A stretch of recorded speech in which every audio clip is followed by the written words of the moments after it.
What's up YouTube? It's Eric Kelly, aka the Tech Gentleman, and today we're not unboxing, but we are going to be discussing one of the most controversial phones of 2019.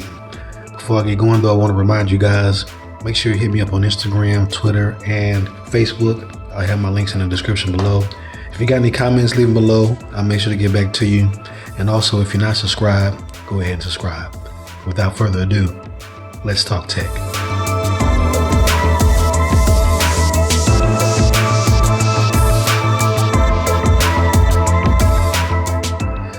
Alright guys, so like I said, this isn't going to be an unboxing, but just to show you what was in the box, standard affair, you got your Type-C cable to charge it with, nothing fancy there.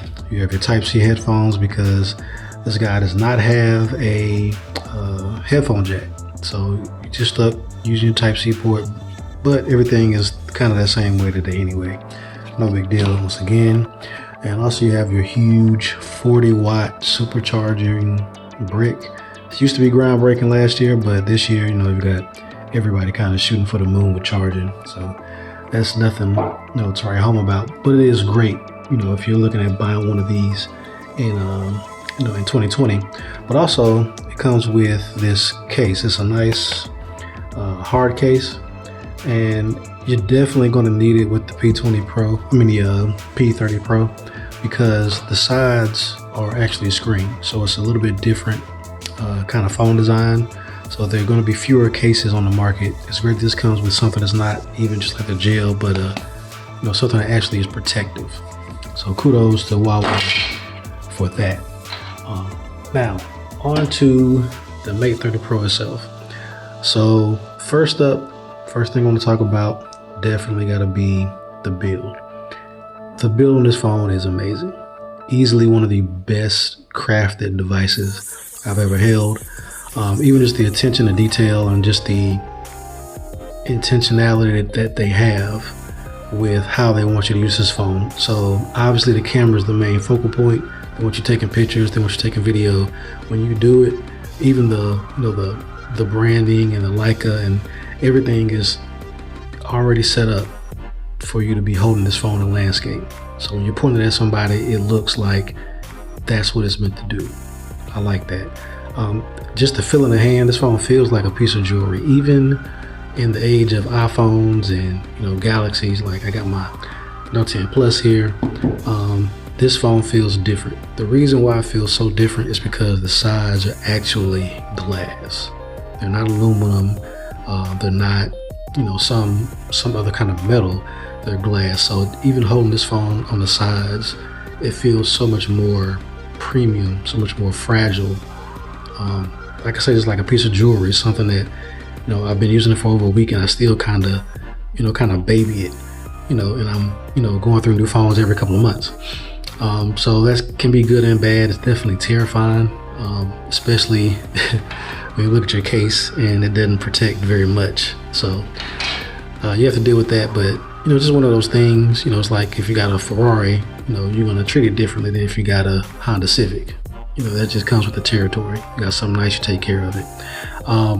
But speaking of those sides, one thing you sacrifice with the sides is a volume button. We'll talk about the volume button later on in the software, but that's just kind of one of the build things you don't have to worry about. So it gives you this really, mostly smooth slab.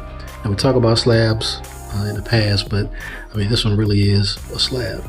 Another trade-off is, or another just kind of interesting point is, the power button ends up getting moved almost to the back of the phone.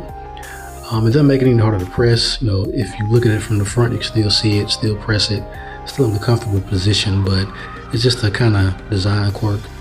Up top, you have something that a lot of other devices don't have now, which is a IR blaster, and you got your secondary mic up top, and on the bottom you have your single downward firing speaker. Sounds pretty good, nothing to write home about. Type-C port, main mic, and you have your SIM card and nanometer or NM micro card, whatever card Huawei created to replace the SD card. You could put one in here. It's the same size as a SIM card. You'll probably never see it, but that's where it goes. Anyway, on to the front. So the front of this guy, almost all screen. You do have your notch up front, but as you can see, it's kind of blinking crazy, and there's a lot going on in the front. It's not just for show. The face recognition on here is actually rivals Apple's Face ID. So I mean, even in pitch black dark, this thing can recognize your face. It's quick, it's consistent, it's reliable. I definitely think that it's worth it because it's also secure. Usually you sacrifice that with consistency and quickness, but you kind of get the notch. It's a little bit bigger, but no, I don't mind it. It fades out over time, and there's no content in that area anyway, usually. Since we're on this side of the phone, we'll look at the screen. The screen is actually quite good. It's FHD plus screen, 6.5 inches. So not the latest and the greatest, no high refresh rate, but it's a good display. It does do HDR, and gotta be honest, comparing it to my Note 10 Plus screen, there's some HDR content that looks better on this screen, especially like flesh tones and things like that. I like them on this screen better. There's just more range, right? You look at it on my Note 10 Plus, and the face might look just red, but on here you see all the different hues and kind of different, you know, the different details in the face. And something else I like about this screen is actually the aspect ratio. So this guy, it's a 6.5 inch screen, but it feels a little bit bigger, and that's because it's narrow. So it's narrower, so you get more vertical real estate. So when you're scrolling, doing social media and that kind of stuff, you actually get more vertical real estate, which I like. I got bigger hands, and initially I thought that this screen was going to be a little small, but the screen size works for me, especially the vertical screen. I like that. Just kind of go over the specs for you real quick. Since this is a 2019 device, there are some things that kind of won't be as impressive. It does have the Kirin 990, and if you're familiar with the P40 Pro that just came out, it has a 990 as well, but it's the 5G version. Mostly the same, but they did some tweaks and optimizations and stuff like that, so it's supposed to be a little bit better, but not by much. 8 gig of RAM, 256 gig of storage. Like I said, FHD plus display. On the back, outside of being a fingerprint magnet, you do have the quad camera array. You do have two 40 megapixel sensors. Your main and your wide are going to be 40. You have an 8 megapixel 3x telephoto, and you also have a fourth depth sensor. So it's not 4 true cameras, but basically 3 cameras and a depth sensor, which is kind of the route that a lot of people are taking. Speaking of the camera though, that's one of the main highlights of this phone, so I'm going to dive into it right quick. I'm just going to give you a look at the interface. It's pretty straightforward. You got your different modes down here. They do a thing where they break up the portrait mode, which will be just for people, and they have just a kind of blurry background mode, which they call aperture mode, and they do a different kind of take on it. I don't know if you use like a Samsung or something like that. You just kind of point it at people and you just adjust the effect. With this one, they actually kind of simulate mode. So if I, put this here, and I've got my, because Easter just passed, of course I've got plenty of eggs here. I'm going to back out a little bit. So they got a different aperture mode. So if I crank this up to f16, you kind of can see the depth effect. And if I go all the way down to the 0.95, you kind of can see the effect as well. Depending on what you're looking at, it can be more or less dramatic, but it works pretty good though, especially for inanimate objects, which some phones you don't even have an option of shooting with. Like I said, the night mode is really strong on this guy because it does use an interesting camera sensor type, and it's able to draw in more light, and those night modes really have been impressive. I got some impressive shots with the night mode. Of course, portrait and your main photo. Like I said, you do have 3 sensors. You got your wide, you got your main, you got a 3x, and then it does a hybrid 5x. So that's going to be a combination of the 3x and digital zoom. And on top of that, if you just get crazy with it, you can go all the way out to 30x, which is going to be purely digital. So that's pretty cool too. Video, you can do 4K 60. You can also do slow-mo. And in the slow-mo, you can get all the way up to 7,650 frames or 60 or something like that. Some crazy high number. It's at 720p. If you got plenty of light, it actually doesn't look too bad. Pretty cool stuff to share on social media. But really, if you're looking for some just good quality slow-mo, it does 960 frames at 1080p, which looks pretty good. Isn't as restrictive on the lighting either. So you could be in a little bit dimmer light, inside, take some 960 FPS footage, and it'll actually look pretty good. Let's see what else. Got a couple of interesting modes. This dual view is actually pretty interesting. So dual view, I remember LGs used to have a feature like this, but it lets you activate 2 cameras at the same time. So you just get like some interesting video and pictures and stuff like that. I do this with my kids, kind of see, get a wide shot and then kind of get a shot that I, over here that's kind of like closer in on their face and what they're doing. That's, it's pretty cool to play around with. Let's see. Trying to think if there's anything else in the camera.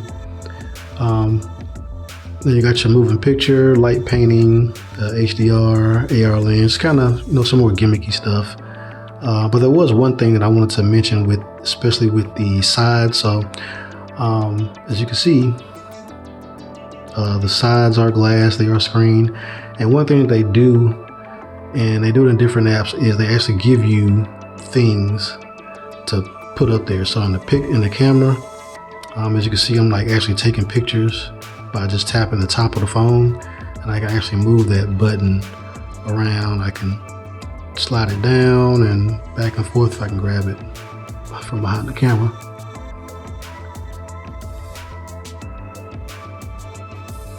And we won't worry about that. But yeah, so you can move it around, and I can put it on this side if I want. I can put it on the bottom. It's just pretty cool. And in games, they let you use like air triggers up there as well. So I guess kind of going over the performance. Like I said, this is a 2019 device. It's 2020. It performs well. 8 gig of RAM is plenty for Android. Is plenty for, Android 10. Most things you do, that's going to be plenty. If you're running games, the most demanding games, Call of Duty and stuff like that, it works fine. Day-to-day tasks, it handles it fine.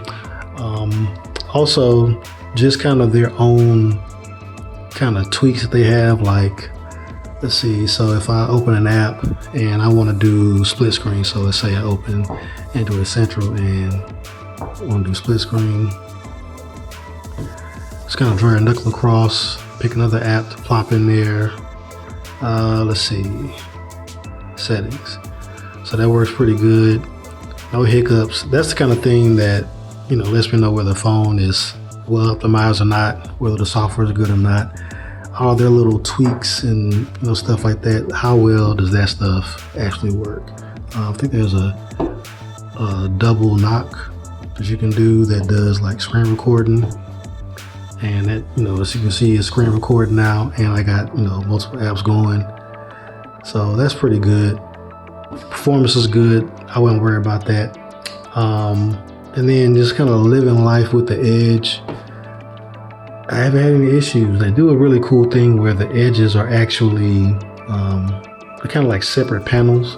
So you can see I'm holding it like a regular phone, but I can still swipe and scroll, and I'm not interfering or getting any false touches. I haven't had any issues typing or anything like that because they do register the sides as separate panels. Like I said, that's pretty cool. The only thing is, like I say, cases are going to be limited, and it's just going to be kind of scary to be out and about with this device, knowing that the side is, screen. Those phones, if you drop on the side, they're dropping on aluminum or some sort of metal, and you're protected. But this guy, not only do you have to worry about dropping on the front or the back, you have to worry about dropping on the sides as well. So just got to take better care of it. Like I say, you got a Ferrari, treat it like a Ferrari. Don't treat it like a Civic.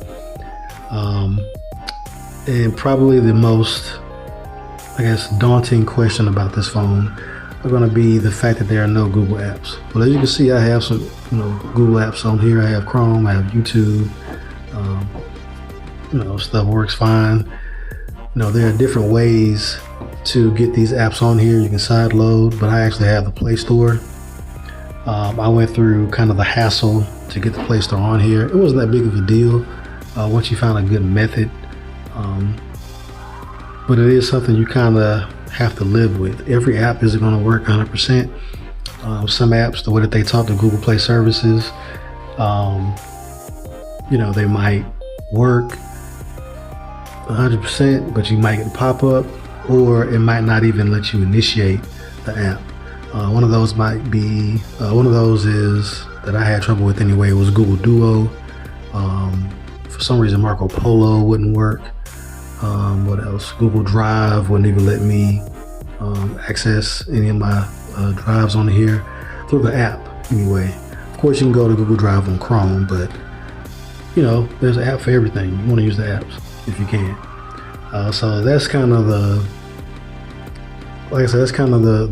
pain in your side. I did manage to find a Netflix app that will run. But I mean, at the end of the day, it's like how desperate are you if you're in the US to have a device that's different, to experience something different as far as hardware. I mean, you won't see a phone in America on the shelf that looks like this from the back. This is interesting. You won't find one that feels like this. Like I said, software execution. Speaking of that, the volume is a double tap on the side, double tap on either side, and when you do, you just scroll up and down. It actually works very consistently.